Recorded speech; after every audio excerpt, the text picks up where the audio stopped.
أعوذ بالله من الشيطان الرجيم.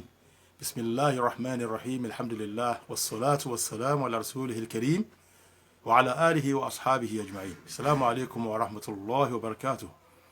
Mo kí gbogbo ẹ̀yin olùgbọ́ mi alápọ̀nlé síbi prógrámù wa ọ̀rọ̀ owó ọ̀rọ̀ ní ìbámu ṣẹ̀ríà Islam. Ẹ̀yin olùgbọ́ mi alápọ̀nlé, gẹ́gẹ́ bí ọ̀rọ̀ tí a fẹ́ mẹ́nubà lónìí tí ó dá lórí oògùn ìtajà. Ẹ̀yin ọmọ ìyá mi, ní ọ̀pọ̀lọpọ̀ ìgbà la máa gbọ́ wípé àwọn kan fẹ́ ta ọjà, ẹnìkan ń wá àwọ̀rò tí ó fi máa ta ọjà táwọn yóò fi máa ra ọjà tiẹ̀. Wọ́n ti ń rà kó máa tàtà kíákíá kó lè bàa jẹ́ pé yóò jèrè. Nínú tí wọ́n máa ń ṣe fáwọn èèyàn pé wọ́n ní èyí tí ó lọ rì mọ́nú bí ṣọ́ọ̀pù ẹ̀, àbí èyí tí ó gbé kọ́, àbí èyí tí ó máa fi wẹ̀. Gbogbo eléyìí nínú Islam ìlànà burú ni. Islam lòdì sí gbogbo àwọn ìgbésẹ̀ yìí láti máa fi ta ọjà.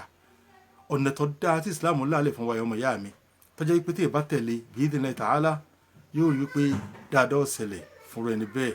Owó tó bá rí kì í ṣe owó tó nírùjú nú, owó ìfàyàbalẹ̀ tó fi ọ̀nà ẹ̀tọ́ tó fi kójọ ni. Ẹ bá ti sọ fún ayé pé tí ẹ bá fẹ́ ṣe iṣẹ́ wíwá owó, ó gbọ́dọ̀ tẹ̀lé ojú ọ̀nà mẹ́rin. Kó jẹ́ pé owó tó fẹ́ wáyé owó halal ni, yóò sì lo ojú ọ̀nà halal láti fi wá, yóò sì mọ̀ nípa owó tó fẹ́, iṣẹ́ tó fẹ́ ṣe yìí. Kò sì ní jẹ́ kó pa ẹni tó jẹ mọ́ ọ̀ràn èèyàn, kò ní jẹ́ kó pa lára. Ẹ̀yin ọmọ ìyá mi, tó bá di pé èèyàn wá ń wá láti jẹ́ pé yóò máa ta ọjà rẹ̀, yóò máa ta púpọ̀ jù, yóò jẹ́ pé òun ni yóò máa rí ọjà rẹ̀ ta kíákíá. Ànábì sallallahu ti kọ́ wa ní ọ̀nà tí a tẹ̀lé. Irú ọ̀nà wo ni ọmọ ìyá mi? Ànábì sọ fún wa nínú hadith tó jẹ́ pé hadith yìí nǹkan akhrajahu Abu Ya'la wa Tabarani wa qad sahahahu al-Albani. Kọ́ bá ní fọ̀rọ̀ kẹ́ gbogbo pátá. Wọ́n sọ fún wa nínú ọ̀rọ̀ tí ìyàwó Aisha tí ó gbà wá wípé inna Allaha yuhibbu idha amila ahadukum amalan an yutqina. Hadith yìí bó ti kéré tó yìí, ó níye lórí tó pọ̀ jù, ó ní oògùn ìtajà. Ànábì sọ fún wa wípé dájúdájú Ọlọ́run Ọba subhanahu wa ta'ala ó nífẹ̀ẹ́ sí lọ́dọ̀ yín pé tẹ́ bá ti ń ṣiṣẹ́ kan an yutqina, kẹ́ ẹ máa ṣe kẹ́ ẹ perfect. Ní tí a fẹ́ ṣe kéèyàn yóò ṣe kó dáa, kó dùn rí, kó dùn wò. Gbogbo tí a fẹ́ ṣe pátá láyé yìí kó jẹ́ pé kò ní ṣe ní ìṣe tí ò dáa, kò ní ṣe wàrìwàrì pé kálàsì ibùn ti gbowó sọ́wọ́, eléyìí kò bójú mu.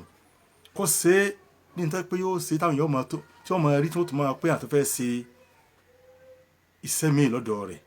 Eléyìí ni ìlànà tí Islam pè fún wa. Ẹ bá ti tẹ̀lé ojú ọ̀nà yìí kó fọkànbalẹ̀ pé ọjà òun lógo Ọlọ́run yóò máa ta. Àmọ́ o, láti bá a fọ̀rọ̀ ìṣòro ẹ̀yàn ọmọ ìyá mi, tí wọ́n bá ń pe ẹ̀kan ní al-itqan, kí yóò sì kọ́kọ́ dáa. Ó ní ibi tó yà sí pọ̀ jù lábala títà rírà. Alákọ̀ọ́kọ́, tí ẹ bá ń kọ́ iṣẹ́ ọwọ́ àbí ń kọ́ iṣẹ́ kan àbí ń ta nǹkan kan, ó gbọ́dọ̀ ní tí wọ́n ń pè ní itqanu ta'allum. Nǹkan tó ń kọ́ yìí, tó fẹ́ mú níṣẹ́ tó fẹ́ kọ́ yìí, ó gbọ́dọ̀ kọ́ dáadáa tí kò ní sí wàhálà ń bẹ, kò ní sí pé abala kan ń bẹ tí kò mọ̀.